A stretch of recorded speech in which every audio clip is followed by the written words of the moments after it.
going on the vacations or taking a break? Let's see how we can set up an auto reply in Gmail in less than a minute. Just go to gmail.com and log in with your Gmail account. On the right top, you will see this gear icon that says setting.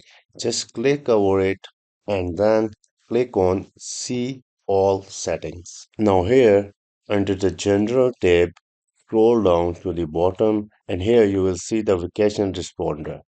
It's turned off here. Let's go ahead and turn it on. Let's select the first day. Here I want to select my first day is Thursday 11. It's showing last day as an optional here so that you could come back here and turn it off vacation responder manually whenever you want.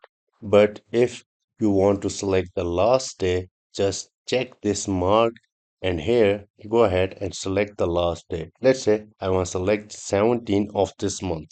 In the subject, I want to type out of office. Okay, now here in the plain text, I want to paste, hello, thank you for your email. This is an automatic reply to confirm that your message has been received. I will respond as soon as possible. Now, the next option here that only send a response to people in my contact.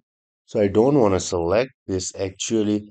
I just want to go ahead and save these changes. Let me quickly show you how auto reply will look like when I will send an email to this email. I got this reply. I'll send a testing auto reply email and I got out of office with an auto reply that I have set up on the recipient email. So that's it about today's quick video on how to set up auto reply in Gmail. Thanks for watching and I will see you in the next one.